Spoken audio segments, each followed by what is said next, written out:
భౌతికమైనటువంటి ఎంజాయ్మెంట్స్ కావాలి ప్రతి ఒక్కరికి. అందుకే చూడండి, ఎక్కువగా ఆధ్యాత్మిక కార్యక్రమాలు అనేటప్పటికీ చాలామంది అంతగా ఇంట్రెస్ట్ చూపించరు. ఆధ్యాత్మిక కార్యక్రమాల్లో కూడా కాస్త భౌతికం మిళితమై ఉంటే ఆసక్తి చూపిస్తూ ఉంటారు, ఎక్కువ ఆసక్తి చూపిస్తూ ఉంటారు. కాబట్టి ఇటువంటి కలియుగంలో ప్రస్తుతం నడుస్తున్నటువంటి ఈ డిజిటల్ యుగంలో, ప్రస్తుతం ఉన్నటువంటి ఈ డిజిటల్ యుగంలో ఈ విధంగా సత్సంగం యొక్క ప్రయోజనం ఏమిటి అంటే శంకరాచార్య వారు చెప్తారు, జీవన్ముక్తి అంటారు. సత్సంగం యొక్క ప్రయోజనం ఏమిటి అంటే జీవన్ముక్తి. అంటే చాలామంది సత్సంగము అని పేరు చెప్తారు, కానీ అది జీవన్ముక్తికి సోపానం ఏమి కాదు. అసలు జీవన్ముక్తి కోసం మాట్లాడుకోవాలి అంటే భగవత్ తత్వము తప్ప మరొకటి ఏది మనల్ని ముక్తిదాయకము కాదు. ఎందుకంటే కృష్ణుడు భగవద్గీతలో చాలా క్లియర్గా చెప్పారు, జన్మ కర్మ చ మే దివ్యం ఏవం యో వేత్తి తత్వతః త్యక్త్వా దేహం పునర్జన్మ నైతి మామేతి సో అర్జున. ఎవరైతే నా యొక్క జన్మ కోసం, ఆయన యొక్క పుట్టుక కోసం, ఆయన యొక్క కర్మ కోసం, అంటే ఆయన చేసినటువంటి లీలల కోసం ఎవరైతే తెలుసుకుంటారో అటువంటి వారికి పునర్జన్మ లేదు. అంటే సత్సంగంలో మనం ఏం చేయాలో కృష్ణుడు చాలా క్లియర్గా చెప్తున్నాడు. మనకి ఏం చేయాలో ఏం చేయకూడదో చెప్తున్నారు. ఏం చేయాలి అంటే కేవలం ఆయన యొక్క జన్మ కోసం మాట్లాడుకోవాలి, భగవత్ జన్మ కోసం. అంటే ఏంటి? భగవంతుని యొక్క లీలల కోసం మాట్లాడుకోవాలి, భగవంతుని యొక్క కర్మ కోసం మాట్లాడాలి. అంటే ఇంకా అంటే నిజానికి చెప్పాలంటే సింపుల్ గా భగవంతుడు ఏం చెప్తున్నాడంటే భాగవతం కోసం మాట్లాడుకోవాలి. భాగవతంలో ఏముంది? భగవంతుని యొక్క జన్మ కర్మ కోసమే ఉంది. సకల వేదాలు రచించినటువంటి వ్యాసుల వారు ఇంత వేద జ్ఞానాన్ని రచించడం కూడా ఆయనకి ఎక్కడ సంతృప్తి లేదండి. అసలు భాగవతం ఎలా పుట్టిందో మనకి మొదట్లో తెలుస్తూ ఉంటుంది. ఎక్కడ సంతృప్తి లేదంట మనకి. ఆయనకి ఎందుకు సంతృప్తి లేదు? వేదాలు రచించారు, వేదాలకి వేదాంత సూత్రాలు రచించారు. పూర్వం వేదాలన్నీ ఒకే విధంగా ఉండేవి, ఆ వేదాలన్నింటినీ 4 భాగాలుగా విభజించారు. ఆ తర్వాత వేదాంత సూత్రాలను రచించారు, బ్రహ్మసూత్రాలను రచించారు, తర్వాత ఉపనిషత్తులను రచించారు. దాని తర్వాత ఉపనిషత్తుల తర్వాత శాఖలను రచించారు, వాటికి మళ్ళా శాఖలు. ఇన్ని రచించినా కూడా ఆయనకి ఎక్కడా ఆనందం లేదు. బ్రహ్మగారికి, ఎవరికి? వ్యాసుల వారికి. ఎందుకు బాధగా ఉంది? ఎందుకు ఆయనకి ఆనందం లేదు? ఎందుకు దుఃఖంగా ఉంది అంటే వేదము ఏ విధంగా చెబుతుందంటే నేరుగా ఏ విషయాన్ని చెప్పదు. ముందు వేదము దేనికోసం మనకి వివరిస్తుంది అంటే ధర్మ, అర్థ, కామ, మోక్ష. ముందు ఏమొచ్చింది మనకి? ధర్మము అంటే ఎలా ఉండాలో చెప్పింది, తర్వాత అర్థము ఎలా మనం పొందాలో చెప్పింది, ఎలా దాన్ని అనుభవించాలో చెప్పేసింది. ధర్మం అంటే ఎలా ఉండాలో చెప్పేసింది, ఈ వస్తువు ఈ విధంగా ఉపయోగించాలి, అది ధర్మం. అర్థం దేనికి ఉపయోగించాలి, ఎంత ఉపయోగించాలి చెప్పేసింది. అర్థం అంటే సంపాదన, ఇవ్వచ్చు. తర్వాత కామం అంటే దానిని ఎంత మోతాదులో ఉపయోగించాలి, ఏ విధంగా ఉపయోగించాలి. చివరిగా మోక్షం ఉంది. కానీ జనం అందరూ కూడా, చదివేటటువంటి వారందరూ కూడా, తెలుసుకునేటటువంటి వారందరూ కూడా ధర్మ, అర్థ, కామ వీటి కోసం తెలుసుకుంటారు, మోక్షాన్ని విడిచిపెట్టారు. మోక్షము ఏమిటి అంటే ఈ పని చేస్తే ఈ విధమైన ఫలితం వస్తుంది, అది మోక్షం. కానీ ఇప్పుడు సమాజం అంతా ఏమైపోయిందంటే ధర్మం పోయింది, మోక్షం పోయింది. ఏం మిగిలింది? అర్థము, కామం. ఎట్లా సంపాదించాలి, ఎట్లా దాన్ని అనుభవించాలి, ఇదే మిగిలింది అంతా. ధర్మం కోసం పట్టించుకునేది లేదు, మోక్షం కోసం పట్టించుకునేది. ఇంక సత్సంగం ఎక్కడ మిగులుతుంది? ఎక్కడుంది? సత్సంగం యొక్క ప్రయోజనం ఎక్కడుంది? అందుకు వ్యాసుల వారు వేదములను రచించిన తర్వాత కూడా ఆయన సంతృప్తి లేదు. ఎందుకంటే వేదం ఏది నేరుగా చెప్పట్లా, ఇండైరెక్ట్ గా చెప్తుంది. కాబట్టి నేరుగా చెప్పేటటువంటి ఒక సందర్భం ఏదైనా కావాలి, అది అయితేనే నువ్వు సంతృప్తి చెందుతావు అని నారదుల వారు వ్యాసుల వారికి 4 శ్లోకాలలో శ్రీమద్ భాగవతాన్ని వివరించేశారంట. శ్రీమద్ భాగవతాన్ని 4 శ్లోకాలలో వివరించేశారు. ఆ 4 శ్లోకాలలో ఆయన వివరించబడినటువంటి శ్రీమద్ భాగవతాన్ని వ్యాసుల వారు దానిని విపులంగా అందరికీ అర్థమయ్యే విధంగా ఆయన రచించడం జరిగింది. అప్పుడు ఆయన సంతృప్తిని చెందాడు. ఎందుకంటే భాగవతం నేరుగా ఏ విధంగా చెప్తుందంటే ఎవరికి ఏమి కావాలో ఖండించి చెప్తుంది. భాగవతం ఖండించి చెప్తుంది. దీన్ని ఉపయోగించవచ్చు, ఉపయోగిస్తే నీకు ఈ రకమైనటువంటి కర్మ నువ్వు పొందుతావు అని చెప్పట్లా. దీన్ని ఖచ్చితంగా నువ్వు ఉపయోగించకూడదు అని చెప్తుంది. మన వాళ్ళు చూడండి, సిగరెట్ పెట్టి మీద smoking is injurious to health అంటాడు, ఆల్కహాల్ సేవించడం నేరం అంటాడు, కానీ ఆడు తాగుతున్నట్టు చూపిస్తుంటాడు టీవీలో. స్పీడ్ డ్రైవింగ్ చేయకూడదు, ప్రమాదకరం అంటాడు, కానీ వీడు స్పీడ్ డ్రైవింగ్ చేస్తున్నట్టు మనకి టీవీలో చూపిస్తుంటాడు. కానీ భాగవతం అలా కాదు, చేయకూడదు అంతే అంటారు. ఏం చేయాలో చెప్తుంది, ఏం చేయాలో చెప్తుంది శ్రీమద్ భాగవతం. అది అంటే అటువంటిది ఈ సమాజానికి చాలా అవసరం. అందుకే శ్రీకృష్ణ భగవానుడు ఈ జగత్తుని వదిలి వెళ్ళిపోయిన తర్వాత, తన అవతార లీల సమాప్తి చేసిన తర్వాత ఈ సృష్టి అంతా కూడా అంధకారంతో నిండిపోయిందంట.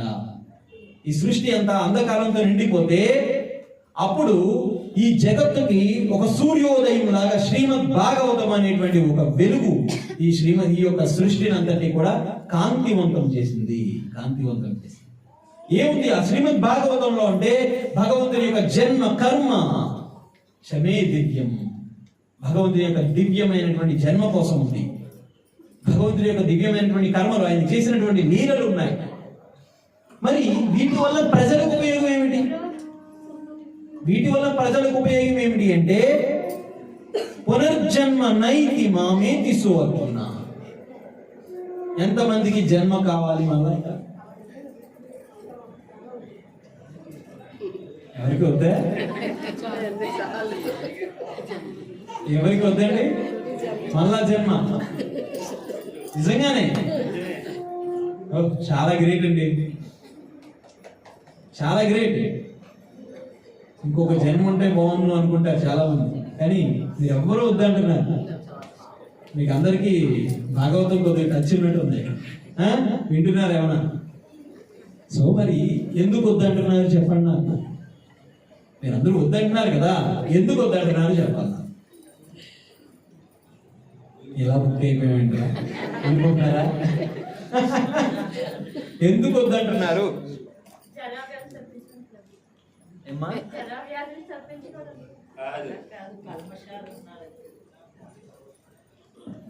ఇంకేమైనా సమాధానాలు కావాలా? ఎందుకు పునర్జన్మ వద్దంటున్నారు? మళ్ళా జన్మ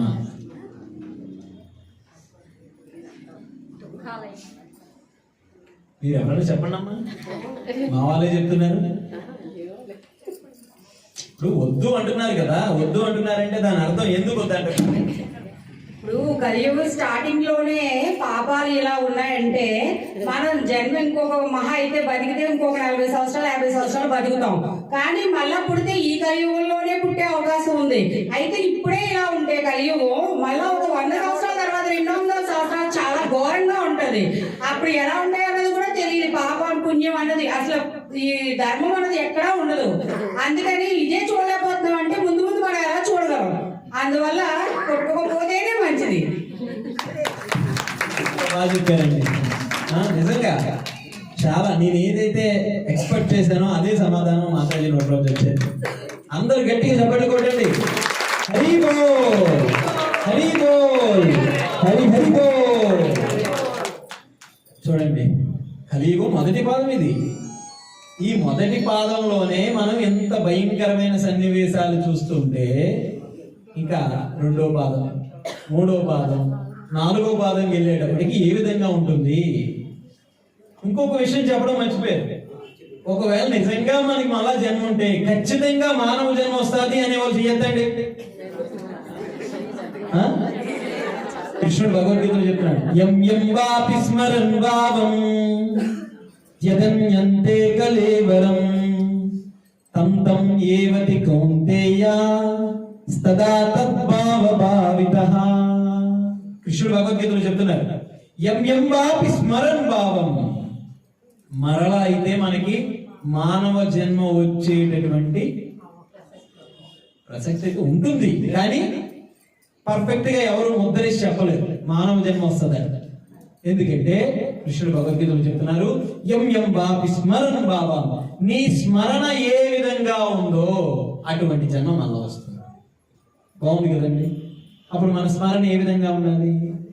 బాగుంది, ఇదేదో ధనము ధనము ధనము అయిపోయాం. ఏమవుతుంది? రెండు విషయాలు ఉన్నాయి. మనం ధనము ధనము ధనము ధనము ధనము అని చనిపోతే అంబానీ అయిపోతామా? లేదంటే మరొకటి అయిపోతామా? డిజైర్ అండ్ డిజర్వ్ అని చెప్పి రెండు ఉన్నాయి. అంటే కోరిక, అర్హత. కోరిక ఒకటి ఉంటే సరిపోదు కదా, అర్హత ఉండాలి కదా. నాకు కోరిక ఉంది ముఖ్యమంత్రి అవ్వాలని, అయిపోద్దా? అర్హత ఉండాలి కదా, నాకు అర్హత ఉండాలి కదా. సో అదే విధంగా మనము డబ్బు డబ్బు డబ్బు అని చనిపోతే మరల డబ్బులో పుడతామా అంటే పుట్టొచ్చు. అంబానీలా పుట్టొచ్చు, లేదంటే అంబానీ ఇంట్లో అంట్లు తోముకునే వాళ్ళ పుట్టొచ్చు. ఇంకా చెప్పాలి అంటే డబ్బుని ఎప్పుడు పట్టుకొని ఉండేటటువంటి వ్యక్తిగా, ఉదాహరణకి మా బ్యాంక్ సత్యనారాయణ గారి క్యాషియర్ లాగా ఉండొచ్చు. ఏదైనా కనబట్లా క్యాషియర్ లా ఉండొచ్చు. ఎప్పుడు పాపం డబ్బులు ఎక్కడతారు కానీ ఎప్పుడు ఇంటికి తెచ్చుకోరు ఒక కట్ట సరదాగా.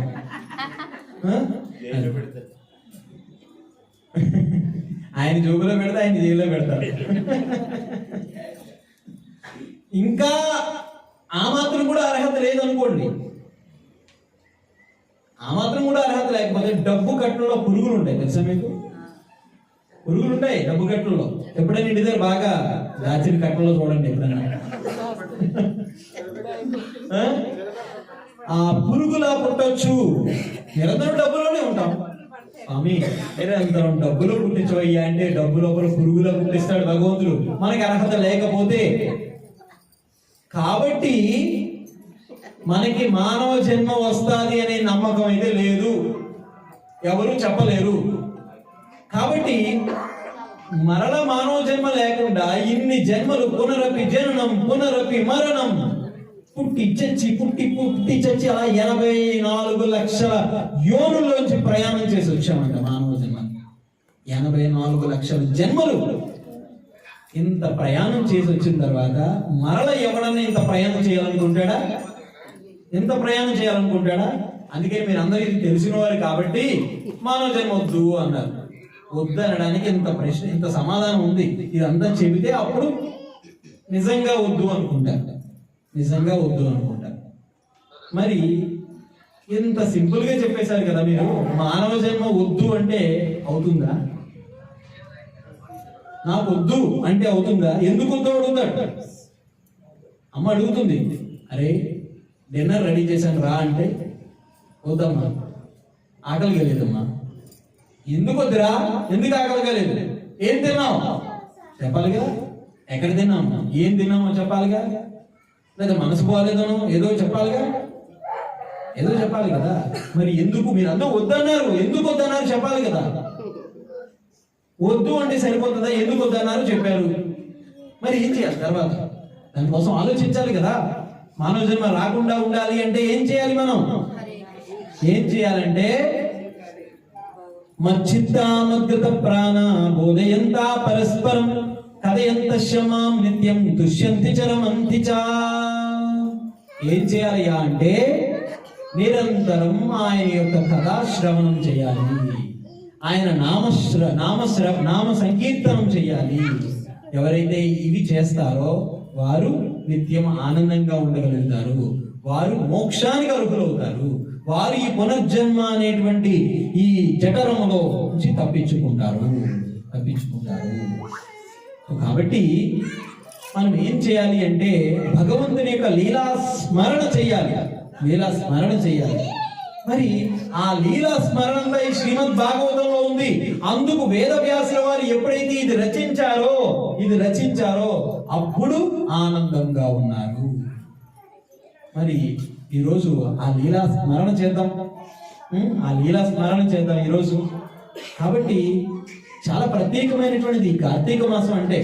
ఈ కార్తీక మాసంలో ప్రత్యేకంగా మనం ప్రతి నెలలో కూడా ఏదో ఒక ఉత్సవం అనేటువంటిది మన యొక్క భారతీయ సాంప్రదాయం ప్రకారం వస్తూ ఉంటుంది. కానీ ఈ కార్తీక మాసంలో నెలంతా ఉత్సవమే. మనకి ఏదో ఒక నెలలో ఏదో ఒక పండగ ఉంటుంది. కానీ కార్తీక మాసం నెల రోజుల పండగ అంటారు. ఎందుకు ఈ నెల రోజుల పండగ? ఏం జరిగింది ఈ నెలలో? చాలా మంది అనుకుంటారు కార్తీక మాసం అంటే శివుడికి చాలా ప్రియమైనటువంటిది అనుకుంటారు. కానీ నిజానికి కార్తీక మాసం ఎవరికి ప్రియమైనటువంటిది, ఎవరికి సంబంధించినది అంటే దీనికి మరొక పేరు దామోదర మాసము అని చెప్పంటారు. ఎందుకు అంటే ఎవరి ఉదరమునకైతే దామముతో కట్టబడి ఉందో ఆ వ్యక్తిని దామోదర అంటారు. ఎవరి ఉదరానికి కట్టబడి ఉంది? కృష్ణుడికి కట్టబడి ఉంది. ఎందుకు కట్టింది యశోదామాత? ఎందుకు కట్టిందండి? కృష్ణుడు అల్లరి చేస్తున్నాడని కట్టేసింది. ఎందుకు కట్టబడింది? యశోదామాతకి అంత ప్రాణం కదా కృష్ణుడు అంటే. ఒక అల్లరి చేస్తే మాత్రం కట్టేస్తుందా? ఎందుకు కట్టబడింది అంటే ఒకరోజు యశోదామాత తన ఇంటిలో తన పనులు చేసుకుంటూ ఉంటే, గృహ కార్యంలో నిమగ్నమైపోయి ఉంటే, ఆ రోజు ఏం జరిగిందంటే గోపికలందరూ కృష్ణుడి మీద ఫిర్యాదులు చేయడానికి యశోదామాత యొక్క గృహానికి వచ్చారు. ఆ గృహానికి వచ్చి యశోదామాతతో, అమ్మా మీ కృష్ణుడు ఉన్నాడు, ఈ కృష్ణుడు ఏం చేస్తున్నాడంటే మా గృహానికి వచ్చి వెన్నంతా దొంగలిస్తూ ఉన్నాడు. దొంగిలించినటువంటి వెన్నని తన భుజించడమే కాకుండా కోతులకి పెడుతూ ఉన్నాడు. ఆ కుండలు పగలగొడుతూ ఉన్నాడు. మా ఇంటిలో ఎన్ని కుండలు ఉంటాయి చెప్పండి? మా కుండలన్నీ పగలగొడుతున్నాడు. రోజు మీ కృష్ణుడి కోసం కుండలు తయారు చేసుకోవాల్సి వస్తుంది. కరెక్ట్ గా దూడలు పాలు అంటే ఆవులు పాలు ఇచ్చే సమయానికి దూడల్ని వదిలేస్తున్నాడు. కాబట్టి ఈ కృష్ణుడిని కాస్త అదుపులో పెట్టుకోమా. అయితే యశోదామాత అంటుంది, నా కృష్ణుడు చాలా చిన్న పిల్లవాడు, వాడి మీద మీరు అభాండాలు వేస్తున్నారు కదా, ఇది ఎంత దారుణమైనటువంటి విషయం. మీరందరూ మా కన్నయ్య మీద ఈ విధంగా మీరు ఫిర్యాదులు చేయడం ఇది ఏమీ మంచిది కాదు. నిజంగా మీరు కన్నయ్య దొంగతనం చేశాడు, మీ ఇంటిలో అల్లరి చేశాడు, మీ వెన్నంతా దొంగలించాడు, మీ కుండలు పగలగొట్టాడు, మీ ఆవుల్ని మీ దూడల్ని ఆవుల దగ్గరికి వదిలేశాడు అంటే మీరు ఆ కన్నయ్యని పట్టుకొని తీసుకురండి, అప్పుడే నేను శిక్షిస్తాను అని చెప్పారు. మరి కృష్ణుడి కోసం అనేకమైనటువంటి పన్నాగాలు పన్నారు. ఈ గోపికలందరూ కూడా ఒకరోజు అందరూ కూడా ఒక చోట మీటింగ్ పెట్టుకొని ఏం చెప్తున్నారంటే, వాళ్ళందరూ కూడా ఏం చెప్తున్నారంటే, కృష్ణుడు మన ఇంటికి దొంగతనానికి వస్తాడు, మన ఇళ్లలో ఎవరో ఒకరు గృహానికి వస్తాడు, మీరందరూ చాలా అలర్ట్ గా ఉండాలి. వీళ్ళందరూ మొదట ఒక పూజ చేశారు. ఎందుకు ఆ పూజ అంటే, పూర్వం వర్షం రావాలంటే ఒక పూజ చేశారు. వర్షం రావాలంటే పూజ, వరదలు తగ్గాలంటే పూజ, పంటలు పండాలంటే పూజ. ప్రతిదీ కూడా మన సాంప్రదాయం ఇది.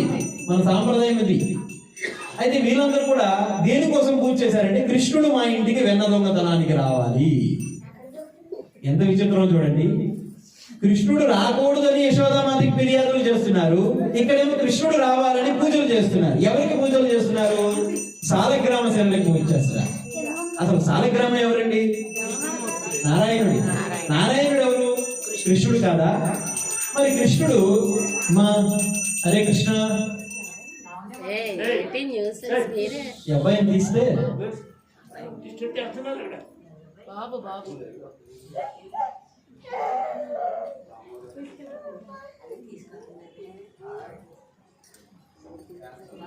నారాయణుడు ఎవరు? కృష్ణుడు కాదా? మరి కృష్ణుడిని ఏమంటారు?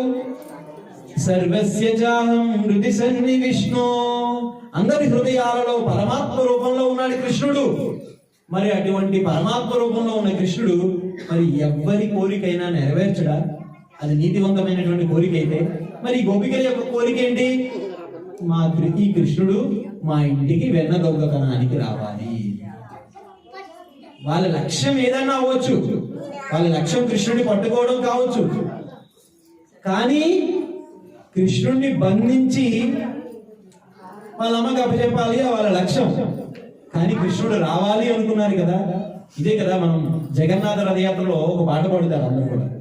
స్వాగతం జగన్నాథ్ సుస్వాగతం జగన్నాథ్, చెప్పండి అందరూ. స్వాగతం జగన్నాథ్ సుస్వాగతం జగన్నాథ్, స్వాగతం జగన్నాథ్ సుస్వాగతం జగన్నాథ్,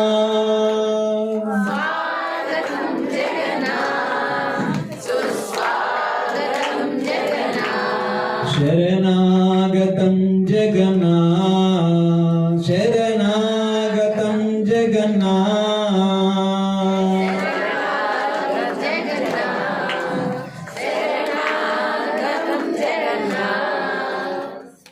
దాని అర్థం ఏంటంటే స్వాగతం అంటే ఎక్కడికి స్వాగతిస్తున్నాం? జగన్నాథుని అంటే మన హృదయాలలోకి స్వాగతిస్తున్నాం. జగన్నాథుని మన హృదయాల్లోకి స్వాగతిస్తున్నాం. జగన్నాథునికి రెండు చేతులు ఎందుకు ఇలా ఉంటాయంటే ఆయన సిద్ధంగా ఉంటాడంట. పిల్లలందరూ చూడండి నాన్న అంటారు ఇలా, అంటే దాని అర్థం ఏంటి? ఎత్తుకో అని అర్థం, ఎత్తుకో అని అర్థం. అదేవిధంగా జగన్నాథుడు ప్రతి ఒక్కరితో సాఖ్యభావంతో ఉంటాడంట, సాఖ్యభావంతో ఉంటాడంట, వాత్సల్యభావంతో ఉంటాడంట, వాత్సల్యభావంతో ఉంటాడంట కృష్ణుడు. సో అందుకే చూడండి మీరు, కృష్ణుడు ఎప్పుడు చూసినా తల్లితో ఉన్నాడు, స్నేహితులతో ఉన్నాడు. వాత్సల్య, సాఖ్య, మాధుర్య ఈ మూడు భావనలు కృష్ణుడికి చాలా ఇష్టమైనటువంటి. వాత్సల్య భావన యశోదామాతతో ఉన్నాడు, సాఖ్య భావన గోపబాలకులతో ఉన్నాడు, మాధుర్య భావన గోపికలతో ఉన్నాడు, గోపికలతో ఉన్నాడు. అందుకని కృష్ణుడి దగ్గర ఈ మూడు భావనలు ఉన్నాయి. ఈ మూడు భావనలు చాలా ఇష్టమైనటువంటి కృష్ణుడికి. మరి అటువంటి కృష్ణుడిని మన హృదయాల్లోకి స్వాగతించాలి కాబట్టి వీళ్ళు ఏం చేస్తున్నారు? కృష్ణుడు మా గృహానికి రావాలి అంటే ఇంకా స్వాగతం చెప్తున్నారు వాళ్ళు. మరి కృష్ణుడు రాకుండా ఉంటాడా? ఎవరి హృదయములో అయితే కృష్ణుడిని ఘనంగా కీర్తించారో వాళ్ళ హృదయాల్లోకి, అంటే వాళ్ళ గృహానికి కృష్ణుడు సిద్ధమైపోయాడు, రావడానికి సిద్ధమైపోయాడు. కృష్ణుడు వచ్చి వెన్న దొంగతనాన్ని చేస్తున్నాడు. తన స్నేహితులందరినీ తీసుకొచ్చి నేరుగా ఒక గోపిక గృహానికి వెళ్ళి ఆ చీకటి గదిలోకి వెళ్ళి అక్కడ ఒక చెక్క రోలుని తీసుకొని ఆ రోటి మీద కృష్ణుడు పైకెక్కి ఆ వెన్ననంతా కూడా తీస్తూ ఉంటే ఈ లోపల వాళ్ళు ఆనందంతో ఆ కృష్ణుడు వదులుతున్నటువంటి వెన్న దార ఏదైతే ఉందో ఆ దారని కృష్ణుడు ఎలా అంటే వాళ్ళు కృష్ణుడి యొక్క చేతి నుంచి స్వీకరిస్తున్నారు. ఆ వెన్న కృష్ణుడి మోచేతి నుంచి పడుతుంది. మోచేతి నుంచి పడుతుంటే అది భగవత్ ప్రసాదము. కృష్ణుడు చేతి నుంచి వచ్చిందంటే అది మహాప్రసాదం అయిపోయింది. ఆ మహాప్రసాదాన్ని తీసుకున్నటువంటి ఆనందంలో వీరందరూ కూడా ఉర్రు తొలుగుతూ ఉంటే ఈ గోపికలు వచ్చేసింది. ఈ గోపిక వచ్చేసింది. ఎవరి గృహానికైతే కృష్ణుడు వచ్చాడో ఆ గోపిక గృహానికి వచ్చేసాడు. ఆ గోపిక వచ్చి వెంటనే చూసేటప్పటికి ఈ కోతులన్నీ ఒక్క ఉరుకులో ఉరికేసినాయండి. ఈ కోతులన్నీ గోపబాలకులందరూ వెళ్ళిపోయారు. ఒక్క మధుమంగళుడు మిగిలిపోయాడు. ఎందుకు మధుమంగళుడు మిగిలిపోయాడు? మధుమంగళ అంటే ఎలా ఉంటాడో తెలుసా మీకు? ఎలా ఉంటాడండి? 3 అడుగులు ఎత్తు, 3 అడుగులు వెడల్పు ఉంటాడు. అర్థమైందా? 3 అడుగులు ఎత్తు, 3 అడుగులు వెడల్పు అంటే ఎంత? ఇలా ఉంటాడు అన్నమాట. అందరూ పాపం కిటికీలో దూకి పారిపోయారు. ఈయన మాత్రం కిటికీలో దూరట్లేదు పాపం. కిటికీలో వచ్చి అప్పుడు దొరికేశాడు. ఇంకేం చేశారు, మధుమంగళుడిని పట్టుకుందామని ప్రయత్నం చేస్తుంటే కృష్ణుడు మధుమంగళుడి కోసం ఉండిపోయాడు. అప్పుడు మధుమంగళుడిని దయచేసి ఏం చేయొద్దు, మీరు మధుమంగళుడిని వదిలేయండి, నేను ఉండిపోతానన్నాడు కృష్ణ.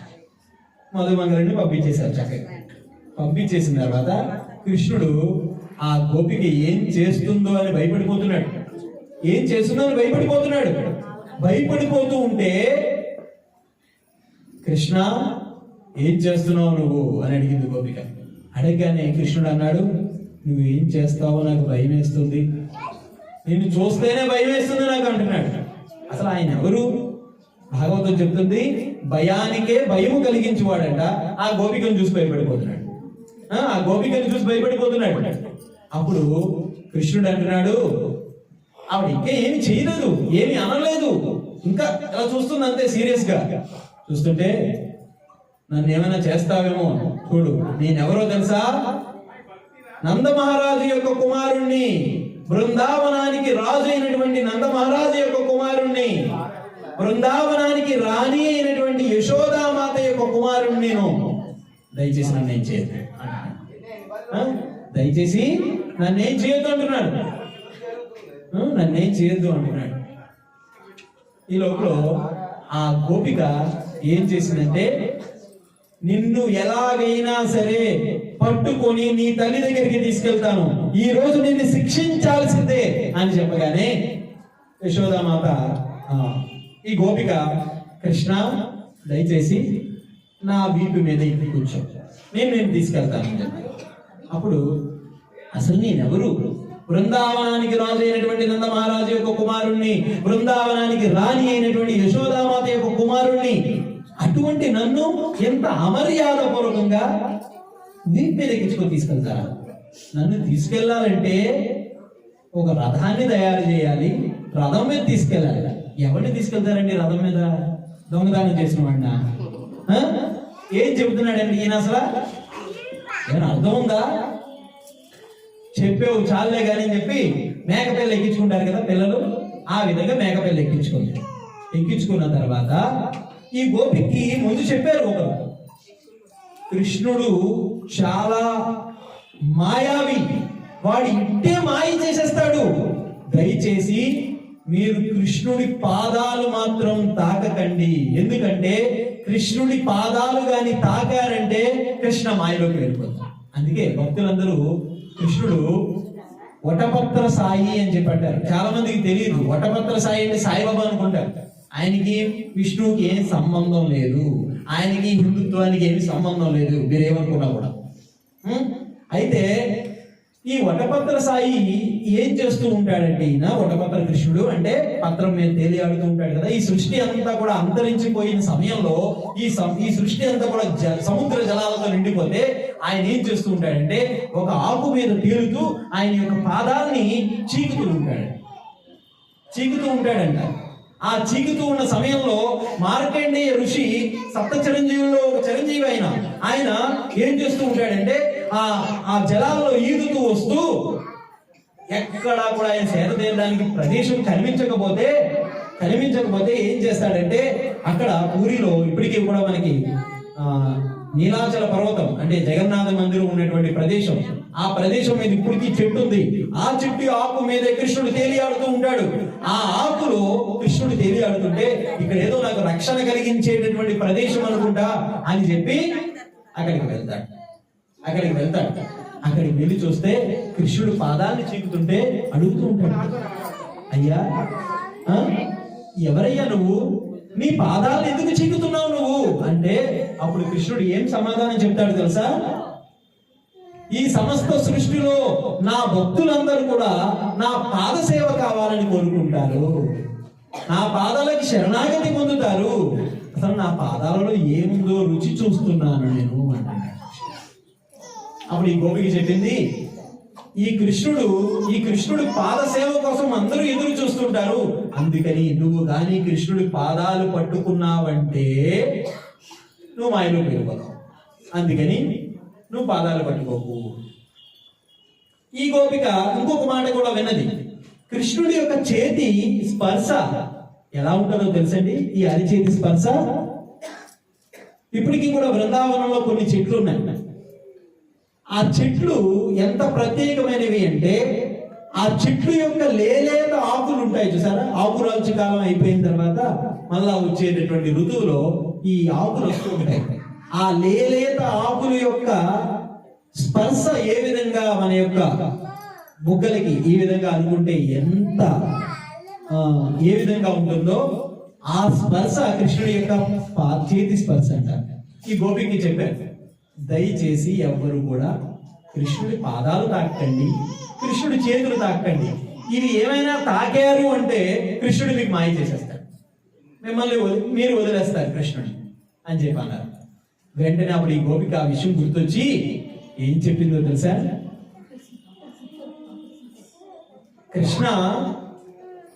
కృష్ణుడిని చక్కగా మేకపిల్ల ఎక్కించుకుంది.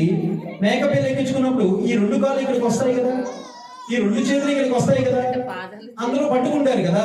అప్పుడు కృష్ణుడితో చెప్తుంది, హే కృష్ణ, నా కాళ్ళు పట్టుకోకు, నీ కాళ్ళు నాకు తగిలించుకు, నీ చేతులు నాకు తగిలించుకు అని చెప్పండి. అప్పుడు కృష్ణుడు ఏం చెప్తున్నాడు కదా, ఏం చెప్తున్నాడంటే, పిచ్చిదానా, నీకు వాళ్ళందరూ కూడా అబద్ధాలు చెప్పారు. నువ్వు నా పాదాలు పట్టుకుంటే, నువ్వు నా చేతులు పట్టుకుంటే మీరు మాయలోకి వెళ్ళిపోతారేమో కానీ నేను పట్టుకుంటే ఏమి అవదు అని చెప్పి అంటున్నాడు కృష్ణ. ఎవరు పట్టుకుంటే ఏం చెప్పండి, ఎవరు పట్టుకుంటే ఏమి చెప్పండి. చక్కగా కృష్ణుడు బాగుంది అని చెప్పి ఈ గోపిక ఏం చేసిందంటే ఆ పాదాలు పట్టుకున్నాడు. కృష్ణుడు ముట్టించేశాడు పాదాలని. వెంటనే కృష్ణుడు దాచాడుకున్నాడు. పొద్దున్నే అందరి దగ్గరికి వెళ్ళి నేను పట్టుకున్నాను కృష్ణుడిని, నేను పట్టుకున్నాను అని చెప్పి అంటున్నాడు. వీళ్ళందరూ ఎలా అంటున్నారంటే నమ్మటం లేదు ఎవరు కూడా, గోపిక వీళ్ళెవరు కూడా నమ్మటం లేదు. నమ్మకపోయేసరికి ఆవిడ ఇవన్నీ చెప్తుంది, నేను కృష్ణుడిని పట్టుకున్నాను, కృష్ణుడిని మేకపిల్ల ఎక్కించుకున్నాను, కృష్ణుడిని పాదాలు పట్టుకున్నాను. వెంటనే కృష్ణుడు మాయమైపోయాడు. ఆహా, కలబలి చెప్తుంది అని చెప్పి అనుకున్నాను. నెక్స్ట్ రోజు మళ్ళా కృష్ణుడి కోసం ప్రార్థన చేశారు. నెక్స్ట్ రోజు ఏమైంది, ఇంకో గోపిక ఇంటికి కృష్ణుడు వచ్చాడు. మళ్ళా వెన్న దొంగతనానికి వచ్చాడు. మళ్ళా వెన్న దొంగతనానికి వచ్చిన తర్వాత ఈసారి ఏం జరిగింది అంటే మళ్ళా గోపికలు చెప్పారు, కృష్ణుడి పాదాలు పట్టుకోకండి, కృష్ణుడి చేతులు పట్టుకోకండి, కనీసం కృష్ణుడి శరీరంలోంచి వచ్చినటువంటి ఏ వస్తువుని కూడా పట్టుకోకండి అన్నారు. ఏ వస్తువుని కూడా పట్టుకోకండి అన్నారు. అనేటప్పటికి కృష్ణుడిని ఈ గోపిక ఏం చెప్తుందంటే, కృష్ణ దూరంగా ఉండు, నన్ను ముట్టుకోకూడదు, నువ్వు దూరంగా ఉండు అని చెప్పాను. కృష్ణుడికి ఈ గోపికను చూసి ఇంకా భయం వేసేసింది. ఇంకా భయం వేసేసి కృష్ణుడు ఏం చేస్తున్నాడు, ఏడవడం మొదలు పెట్టాడు. దామోదరాష్టకం మనం కొద్దిసేపులో పాడదాం. అందులో ఏం చెప్పబడిందంటే, రుదంతం ముహూర్నేత్ర యుగ్మం రుజంతం. కృష్ణుడు ఏడుపు రాదు, ఆయనకి ఎందుకు ఏడుపు వస్తుంది, కానీ కావాలని యశోదామాత దగ్గర ఏడుస్తున్నాడంట. రెండు కళ్ళని ఇలా రుద్దుకొని ఏడుస్తున్నాడంట. అయితే ఈ గోపికని చూసి కృష్ణుడు ఏడవడం మొదలు పెట్టాడు. ఆ ఏడుస్తుంటే ఆ కృష్ణుడి కళ్ళల్లోంచి ఆ యొక్క దార ఏదైతే ఉందో, ఆ కన్నీటి దార ఏదైతే ఉందో అది ధారాపాతంగా వచ్చి ఆ గోపిక యొక్క పాదాలు తాగేసిందంట. ఆ గోపిక యొక్క పాదాలు తాగేసిందంట. తాగగానే వెంటనే కృష్ణ కృష్ణ కృష్ణ అని మోసపడిపోయాడు. ఈ లోపల కృష్ణుడు వెళ్ళిపోయాడు. పొద్దున్నే లేచి నేను కృష్ణుడిని పట్టుకున్నాను, నేను కృష్ణుడిని పట్టుకున్నాను అని చెప్పాడు. అవునా, ఏం పట్టుకున్నావు చెప్పు అని చెప్పంటే, నేను కృష్ణుడిని బంధిద్దామని ప్రయత్నం చేశాను, కానీ కృష్ణుడు ఏడ్చాడు. ఏడుస్తుంటే కళ్ళల్లోంచి నీరు ధారలా ప్రవహించింది. ఆ దార వచ్చి నా పాదాలు తాగింది, కృష్ణుడు మాయమైంది. ఈ అందరూ అంటున్నారు, పగటి కళ్ళకి అంటుందిరా నాయన అని చెప్పాడు. ఆ గోపిక ఎలా ఉందంటే మూర్ఛపడిపోయి కృష్ణ కృష్ణ కృష్ణ కృష్ణ అంటుంది. ఆ మూర్ఛలో పొద్దున్న నుంచి కూడా మళ్ళా ఒక్కసారి కృష్ణుడు గుర్తొస్తే చాలు మూర్ఛపడిపోతుంది.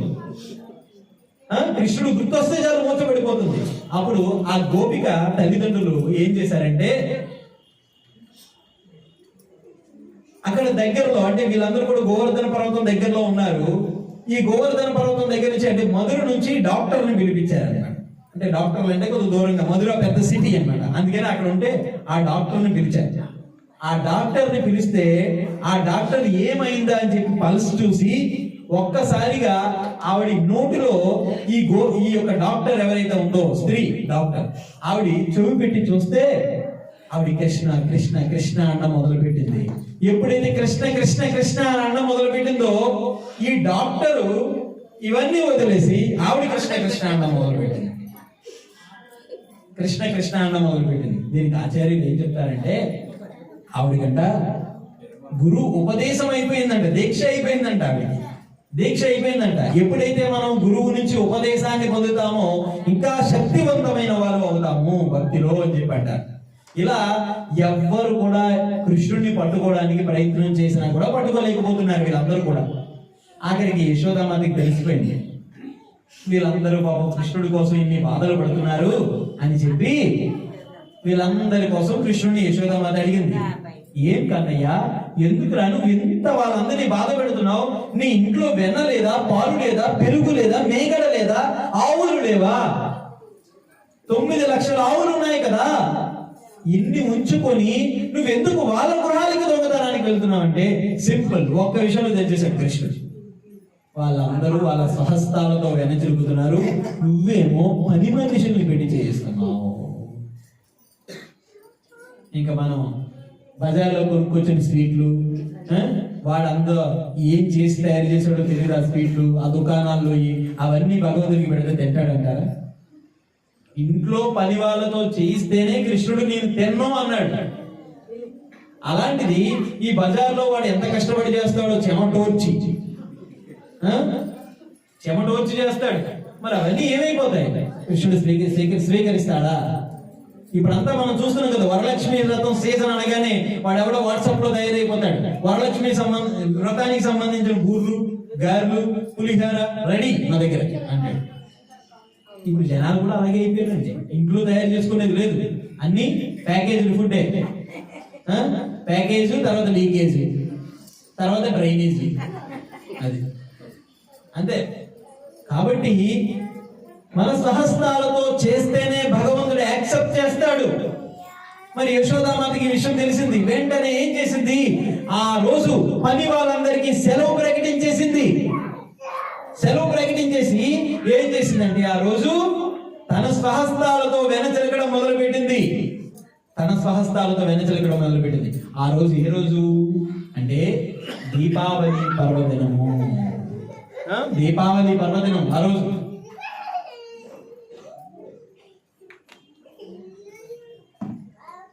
ఆ రోజు యశోదామాత వెన్న స్వహస్తాలతో చిలుకుతూ ఉంటే కృష్ణుడు హాయిగా నిద్రిస్తున్నాడు. ఆ నిద్రిస్తున్నటువంటి కృష్ణుడికి యశోదామాత చిలుకుతున్నటువంటి వెన్న చిలుకుతున్నటువంటి ఆ వాసన వచ్చేసింది. యశోదామాత ఎప్పుడు చిలికింది? తెల్లవారుజామున బ్రహ్మ ముహూర్తంలో వచ్చింది. బ్రహ్మ ముహూర్తంలో వచ్చి వెన్న చిలకడానికి వచ్చింది. ఈలోపల కృష్ణుడు నిద్రిస్తున్నాడు. అదే సమయంలో కృష్ణుడు నిద్ర లేచే సమయానికి కృష్ణుడి కోసం వేడి వేడి పరమాన్నం కావాలి. ఇప్పటికి కూడా మేము మా మందిరాల్లో తెల్లవారుజామున బ్రహ్మముహూర్త సమయంలో కృష్ణుడిని నిద్ర లేపాలి అంటే స్వీట్స్ పెడతాం. అంటే బాలభోగా అని చెప్పి అంటారు. అంటే క్షీరాన్నం లాంటిది. దానితో నిద్ర లేపుతాం కృష్ణుడి, దానితో నిద్ర లేపుతాం. కృష్ణుడి కోసం యశోదామాత చక్కగా ఆవు పాలని, కొన్ని ప్రత్యేకమైనటువంటి పద్మగంధి అనేటువంటి ఆవు పాలని ఆ పొయ్యి మీద పెట్టి మరగ పెడుతుంది. ఇక్కడ ఈ లోపల చిలుకుతుంది. చిలుకుతున్నప్పుడు కృష్ణుడు నిద్ర లేచాడు. ఆ వాసన యశోదామాత చిలుకుతుంటే నిద్ర లేచాడు. నిద్ర లేచిన తర్వాత కృష్ణుడి కోసం వెళ్ళి ఏడుస్తున్నాడని చెప్పి తన చనుబాలు ఇవ్వడం మొదలుపెట్టింది. ఎప్పుడైతే తను పాలు ఇస్తుందో ఈ లోపల పొయ్యి మీద పాలు పెట్టింది కదా, ఆ విషయం మర్చిపోయింది. ఆ పాలన్నీ పొంగిపోతున్నాయంట. ఆ పొంగిపోతున్నటువంటి పాలు అనుకున్నాయంట కృష్ణుడు నిద్ర లేగానే తన తల్లి దగ్గర పాలు తాగేస్తుంటే ఇంకా మనల్ని ఏమి స్వీకరిస్తాడు? కృష్ణుడి యొక్క పొట్టంతా నిండిపోయింది కదా, ఇంకా మనల్ని స్వీకరించడు కదా. అందుకని మన జీవితం ఇంకెందుకు? కృష్ణుడు స్వీకరించలేనటువంటి మన జీవితం వ్యర్థం కదా, కృష్ణుడికి సేవ చేయనటువంటి మన జీవితం వృధా కదా. అందుకని మనం ఏం చేద్దామంటే మంటల్లో దూకి ఆత్మహత్య చేసుకుందామని ఆ పాలు అనుకున్నాయంట. అందుకని అవి మంటల్లో దూకి ఆత్మహత్య చేసుకుంటుంటే యశోదామాత అది చూసి తట్టుకోలేక భగవంతుడు తన ఒడిలో ఉన్న కూడా ఆ భగవంతుని పక్కన పెట్టేసి ఆ పాలని రక్షించడానికి వెళ్ళిపోయింది. కృష్ణుడు చాలా కోపం వచ్చింది. నాకన్నా పాలు ముఖ్యమైపోయాయా అని చెప్పి అక్కడ ఉండేటువంటి ఒక రాయి తీసుకొని యశోదామాత యొక్క కష్టం మీద కొట్టేశాడు. ఏమిటి కష్టం? వెన్న చిలికింది. ఉడికినే చిలకలేదు. ఎలా చిలికిందో తెలుసండి? వెన్న చక్కగా ఇక్కడ నుంచి ఇక్కడ వరకు గాజులు వేసుకుంది. ఆడవాళ్ళు ఎప్పుడు ఇక్కడ నుంచి ఇక్కడ గాజులు వేసుకోవాలి. అందరూ కూడా ఒకసారి హరే కృష్ణ చెప్పండి. ఎవరి చేతికి గాజులు ఉన్నాయో చూస్తున్నారు. హరే కృష్ణ హరే కృష్ణ కృష్ణ కృష్ణ హరే హరే హరే రామ హరే రామ రామ రామ హరే హరే. నేను ట్రైబల్ ప్రచారానికి వెళ్ళాను, రామసింగ్. వెళ్తే ఎంత విచిత్రం అంటే అక్కడ కూడా చెడిపోయారు అందరూ. పిల్లలు గాజులు వేసుకోవాలా? ఏ ఆడపిల్ల గాజులు వేసుకోలేదు. నేను అడిగాను, మీరు ఆడా మగా అని అడిగాను. అంటే మన సంస్కృతి. మీరు పెద్దవాళ్ళు చెప్పండి, పిల్లల్ని గాజులు వేసుకోలేదు అంటే ఈ రోజు గాజులు వేసుకోరు, రేపు బట్టలు వేసుకోరు వాళ్ళు. ఇదే జరుగుతుంది, ఇదే జరుగుతుంది. సో కాబట్టి యశోదామాత ఇక్కడి నుంచి ఇక్కడికి గాజులు వేసుకొని ఆ వెన్న చిలుకుతుంటే ఆ వెన్న చిలుకుతున్నటువంటి శబ్దం ఎలా వస్తుందంటే కవ్వము అని శబ్దం వస్తుంటే అది మృదంగ వాయిద్యంలా ఉందంట. ఆ గాజుల శబ్దం కరతాల ధ్వనిలా ఉందంట. ఆవిడ కాళ్ళకి వేసుకున్నటువంటి ఆ గజ్జలు ఉన్నాయి కదా, అవి ఘంటానాదంలా ఉన్నాయంట. ఈ మూడు కలిస్తే ఏం కావాలి? గంట, మృదంగ, కరతాళ. ఈ మూడు కలిస్తే ఏం కావాలి? సంకీర్తన కావాలి. యశోదామాత ఏం సంకీర్తన చేస్తుంది? కృష్ణుడు తను చేసినటువంటి లీలలన్నీ కూడా స్మరిస్తూ ఉంది. స్మరిస్తూ ఉంటే ఆ వెన్న రుచి రాక ఏమవుతుంది చెప్పండి? మన ఇంట్లో వంట ఎందుకు రుచి రావట్లేదంటే మనం ఏం సంకీర్తన చేస్తున్నాం? ఏం చేస్తున్నాం? టీవీలో ఆ న్యూస్ చూస్తాం, ఆ టీవీలో ఆ సీరియల్ చూస్తాం, అవన్నీ చూస్తూ వంటలు చేస్తాం. అందుకే అది రుచి ఎట్లా వస్తుంది? పెంట పెంట తిన్నవాడు కంట, ఆఖరి కడుపు అంట. అది ఇట్లా జరుగుతుంది. కాబట్టి యశోదామాత అంత చక్కగా చిలుకుతుంటే కృష్ణుడికి వాసన చేసి వచ్చేసాడు. వచ్చేసి లేచిపోయాడు. అప్పుడు వాసన వచ్చింది. నిద్ర లేచిన తర్వాత యశోదామాత ఇలా చేసింది, పగలు కొట్టేశాడు. పగలు కొడితే ఆ వెన్న ఇంత అంత వెన్న కూడా కాదు, ఎంత ఉంది. ఆ వెన్నకుండా ఒక్కసారి పగలడంతో భయపడిపోయాడు కృష్ణుడు. ఆ వెన్నలోంచి పరిగెట్టుకుంటూ వచ్చేసాడు. అదే మనం కృష్ణాష్టమికి అడుగులేస్తాం కదా, ఎక్కడికి వెళ్ళిపోయాడు? ఒక గదిలోకి వెళ్ళిపోయి అక్కడ దాక్కున్నాడు. యశోదామాతకి చాలా కోపం వచ్చింది. ఆ కోపంతో ఒక కర్ర పట్టుకొని కృష్ణుడిని దండించడానికి వచ్చేసింది. కృష్ణుడు యశోదామాతను చూసి భయపడిపోతూ ఉన్నాడు. ఇలా కాదు అని చెప్పి కృష్ణుడిని ఎలాగన్నా బంధించాలని చెప్పి కృష్ణుడిని బంధించడానికి తన దగ్గర ఉండేటువంటి తాళ్ళన్నీ తీసుకుంది. ఎన్ని తాళ్ళు తీసుకున్నా కూడా 2 అంగుళాలు తక్కువ వస్తుంది. వెంటనే ఆ గోపికలందరినీ పిలిచింది. రండి గోపికలలారా. యశోదామాత అన్నారు వాళ్ళు, మేము చెబుతుంటే నమ్మటం లేదు కదా, ఏదో ఒక రోజు మీరు బంధిస్తారు, మా సహాయం తీసుకుంటారు అన్నారు గోపికలందరూ. అప్పుడు వాళ్ళందరినీ పిలిచింది. వాళ్ళందరూ సహాయం తీసుకుని ఎంత బంధించినా 2 అంగుళాలు తక్కువ వస్తుంది ఆయనకి. రుదంతం ముహుర్నేత్రయుగ్మం మృజంతం కరంబోజయుగ్మేన సాతంకనేత్రం ముహుశ్వాసకం పాత్రీరేకాంకకంఠ స్థితాగైవం దామోదరం భక్తిబద్ధం. కృష్ణుడు యశోదామాతను చూసి భయపడిపోతున్నట్టుగా నటిస్తూ మాటి మాటికి ఆ రెండు కళ్ళు నులుముకుంటూ ముహుశ్వాసకం పాత్రి, ఆయన యొక్క శ్వాస ఏ విధంగా ఉంది అంటే కృష్ణుడు ఇలా పైకెత్తి అంటున్నాడంట యశోదామాత. అంటుంటే యశోదామాత ఏం చూస్తుందో తెలుసా? ముహుశ్వాసకం పాత్రి రేకాంకకంఠ. ఆయన యొక్క మెడ మీద 3 రేఖలు కనిపించాయంట. 3 రేఖలు కనిపించాయంట. శంఖం మీద ఉంటాయి చూసారా రేఖలు? ఆ విధంగా ముహుశ్వాసకం పాత్రి రేకాంకకంఠ స్థితాగైవం దామోదరం భక్తి భక్తం. సత్యవర్తమని చెప్తున్నారు, అటువంటి దామోదరుణ్ణి నా హృదయంలో పెట్టుకోవాలి అంటున్నాడు. యశోదామాత చేతిలో భయపడుతున్నటువంటి దామోదరుడు ఉన్నాడు చూసారు, అటువంటి దామోదరుడు. ఆ దామోదరుడు ఏం చేస్తున్నాడంటే ఆ శ్వాస కంపాత్రి రేఖాంక కంట, ఆ విధంగా ఆయన భయపడుతుంటే ఆయన 3 రేఖలు నా యొక్క ఆ మెడ మీద కనిపిస్తూ ఉంటే ఆయన యొక్క మెడలో ఉన్నటువంటి ముత్యాల హారం ఉంది చూశారు, అది కిందకి పైకి ఊగుతుంది. ఆ విధంగా దామోదరుణ్ణి యశోదామాత బంధించి ప్రయత్నం చేస్తే ఎంత బంధిద్దామన్నా 2 అంగుళాలు తక్కువ వస్తుంది. ఏంటి 2 అంగుళాలు అంటే, ఒకటి స్వప్రయత్నము, 2 స్వామి అనుగ్రహము. యశోదామాత స్వప్రయత్నం చేసింది, అందుకు స్వామి అనుగ్రహించాడు, బంధింపబడ్డాడు. ఎవరైనా బంధించారా కృష్ణుడిని? బంధిద్దామని చాలా మంది ప్రయత్నం చేశారు. ఎవరు?